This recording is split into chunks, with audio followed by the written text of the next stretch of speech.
तो web design and development की technologies में हमने अब तक सीखा कि स्टैटिक टाइप की वेबसाइट को बनाने के लिए HTML, CSS और जावास्क्रिप्ट कोड की जरूरत होती है, और डायनेमिक टाइप की वेबसाइट बनाने के लिए PHP, ASP, JSP, Python, Perl, MySQL, MS SQL, Oracle जैसे कोड की जरूरत पड़ती है। इनसे 2 कदम आगे बढ़े तो हमने देखा कि अब प्रोग्रामिंग्स के द्वारा हमें वेब पेज बनाने की जरूरत नहीं पड़ती है।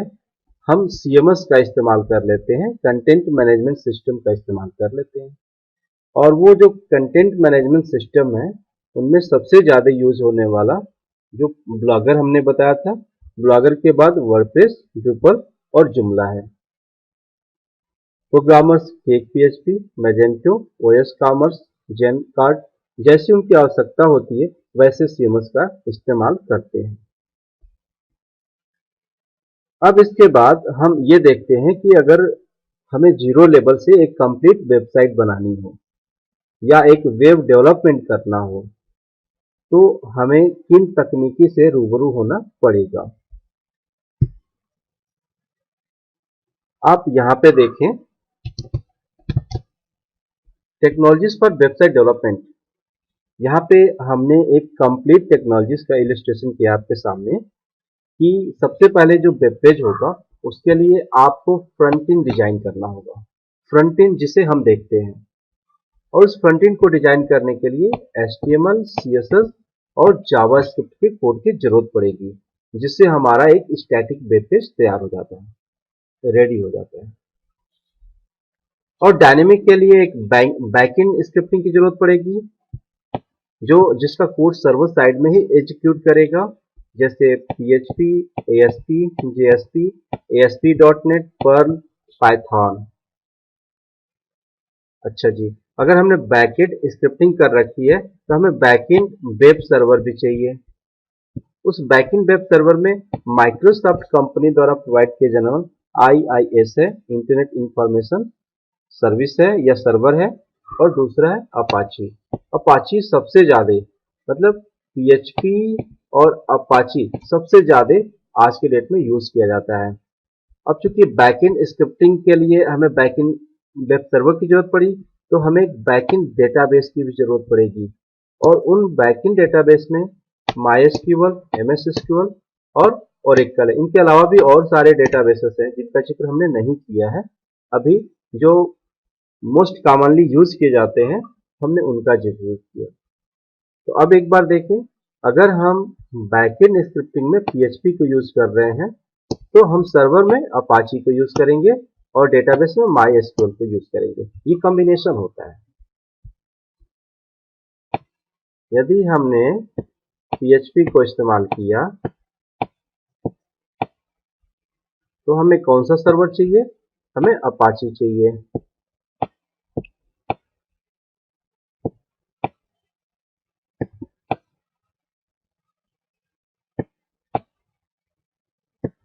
तो हमें अपाची सर्वर चाहिए, ओके। और यदि हमें अपाची सर्वर चाहिए तो हमें डेटाबेस कौन सा चाहिए? तो हमें डेटाबेस चाहिए MySQL,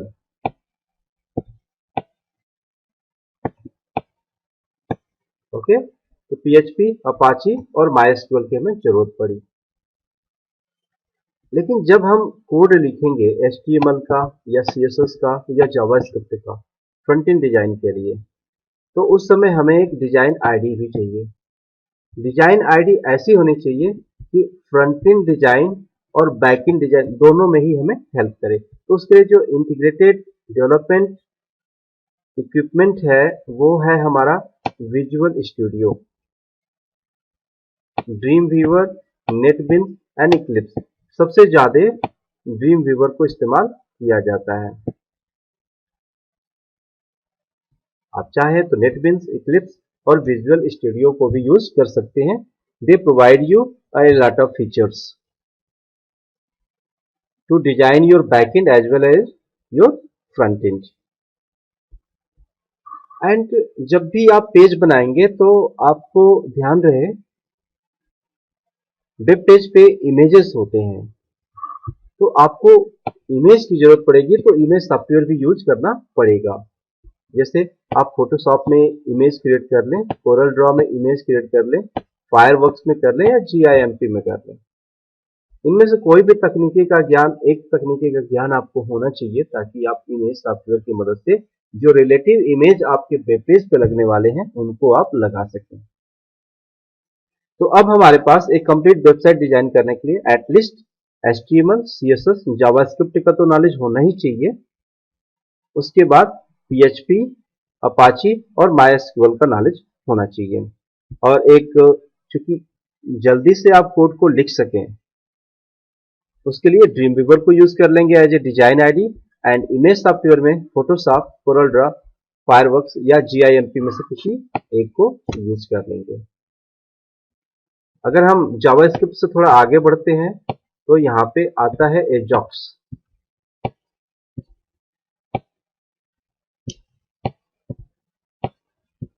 एजॉक्स को अपने वेब पेज में यूज करने का ये बेनिफिट होता है कि ब्राउजर में कोड को रिफ्रेश की जरूरत नहीं पड़ती है, वो ऑटो लोड हो जाता है, तो पेज को ओपन होने में टाइम नहीं लगता।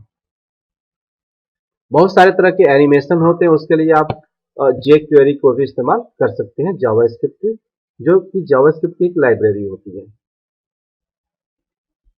अब हम इन image software, front end design, back and web server, back and database and design ID से 2 कदम और आगे बढ़ते हैं और ये समझने की कोशिश करते हैं कि exactly what is HTML, CSS, JavaScript, PHP and MySQL।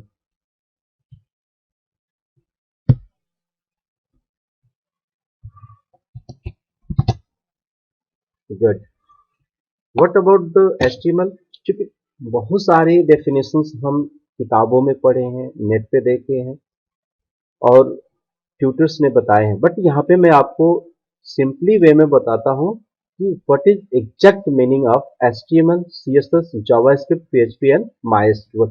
ये वो बेसिक टेक्नोलॉजीज हैं जिनकी मदद से, जिनकी हेल्प से आप स्टैटिक टाइप की वेबसाइट और डायनेमिक टाइप की वेबसाइट को बना सकते हैं। HTML एक लैंग्वेज है, क्या करती है? For building the web page. तो वेब पेज को बनाने के लिए कौन सी लैंग्वेज इस्तेमाल करते हैं? HTML। What is CSS? CSS is also the language, क्या करती है? Styling web page. ये जैसे कि वेब पेज को बिल्ड कौन करता है? HTML। और उस वेब पेज को स्टाइल कौन देता है? CSS। एंड जावास्क्रिप्ट का काम क्या है? Language for programming the web page. जो जावास्क्रिप्ट होती है वो वेब पेज की प्रोग्रामिंग करती है, बट कहाँ पे? क्लाइंट साइड पे। क्योंकि यहाँ पे 2 तरह की प्रोग्रामिंग लैंग्वेजेस हैं, एक है जावास्क्रिप्ट और एक है PHP। तो जो जावास्क्रिप्ट है वो क्लाइंट साइड पे इस्तेमाल की जाती है और जो PHP है, the language for programming server side web page. ठीक है, तो ये दोनों ही प्रोग्रामिंग लैंग्वेज हैं, एक क्लाइंट साइड में प्रोग्राम करता है और दूसरा सर्वर साइड में प्रोग्राम करता है। और MySQL, चूंकि हमें डेटाबेस को एक्सेस करना होता है, तो this is the language for accessing the database. तो this have the actual meaning that HTML used for building the web page, CSS used for styling the web page, and JavaScript used for programming the web page, and PHP also used for programming the web page. Basic difference between the JavaScript and PHP is this JavaScript used for the client side and this PHP used for the server side. And MySQL is the language for accessing the database.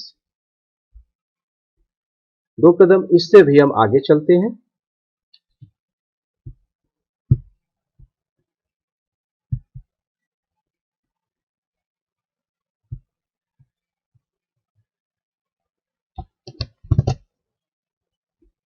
यहां पे हम framework की बात कर रहे हैं, framework technologies for website design. क्योंकि day by day जो हमारे प्रोग्रामिंग एक्सपर्ट्स हैं, जो हमारे डेवलपर्स हैं, वो क्या करते हैं, हमारे लिए ऐसे ऐसे टूल को बिल्डअप करते हैं जिनकी हेल्प से हम इजी वे में डिजाइन एंड डेवलपमेंट दोनों का काम कर सकें। तो we are just the user of the technologies, but they are the creator of the technologies. जिन्होंने फ्रेमवर्क बनाया ताकि हमारी वेबसाइट डिजाइन इजी हो सके। जिन्होंने फ्रेमवर्क बनाया वो दो तरह का फ्रेमवर्क बनाया, एक है CMS और दूसरा है AMS। CMS stand for the content management system, where as AMS stand for the application management system. क्योंकि जब हम डिजाइन करते हैं या डेवलपमेंट करते हैं तो हमारे दिमाग में दो चीजें होती हैं। एक वेबसाइट होती है जो सिर्फ कंटेंट को मैनेज करने के लिए बनाई जाती है, और दूसरे टाइप की वेबसाइट होती है जो लेंदी होती है, जो एप्लीकेशन को मैनेज करने के लिए बनाई जाती है। तो जो CMS टेक्नोलॉजिस्ट हैं उनमें हम वर्डप्रेस, ड्रूपल, जुमला, मीडिया विकी, ब्लॉगर इत्यादि इत्यादि यूज कर सकते हैं। बहुत सारे CMS हैं। बट फॉर द AMS के लिए हम cake PHP, code igniter, symphony और जेंट जैसे इंजन का इस्तेमाल करते हैं, टेक्नोलॉजीज का इस्तेमाल करते हैं।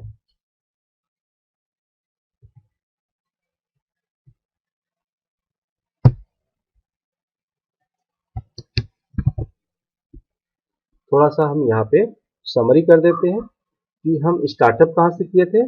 टाइप ऑफ वेबसाइट से। कितने टाइप की वेबसाइट थी? दो टाइप की, स्टैटिक वेबसाइट और डायनेमिक वेबसाइट। स्टैटिक वेबसाइट में क्या हो रहा था? User can interact only on client side, user केवल क्लाइंट साइड में इंटरेक्ट हो सकता है। बट जो डायनेमिक वेबसाइट है, user can interact both side, client side as well as server side, वो दोनों साइड में इंटरेक्ट हो सकता है। अब यहाँ पे हम बात करते हैं front end design of the website के लिए, कि अगर हमें पेज का स्ट्रक्चर बनाना है तो कौन सा कोड यूज करेंगे? HTML कोड यूज करेंगे। अगर हमें पेज को स्टाइल करना है तो कौन सा यूज करेंगे? CSS कोड यूज करेंगे। अगर हमें पेज का बिहेवियर कंट्रोल करना है तो हम कौन सा कोड यूज करेंगे? जावा स्क्रिप्ट का कोड यूज करेंगे। ये तो हो गया हमारा फ्रंट एंड डिजाइन। जब बैक एंड डिजाइन की बात करेंगे तो होस्टिंग किसके थ्रू करेंगे? तो IIS या अपाचे सर्वर के थ्रू करेंगे। स्क्रिप्टिंग के लिए कौन सी लैंग्वेज इस्तेमाल करेंगे? तो स्क्रिप्टिंग के लिए PHP इस्तेमाल करेंगे, या फिर ASP या JSP या पर्ल पाइथन इत्यादि यूज करेंगे। बट डेटाबेस हैंडल करने के लिए हम MySQL को, MS SQL को या Oracle के कोड को हम यूज करेंगे। तो ये था about the website design and development के लिए एक होल कॉन्सेप्ट समराइजेशन, जिसको जानने के बाद आप इजी वे में ये तय कर सकेंगे कि which technology you will use for to design your static website और द डायनेमिक वेबसाइट।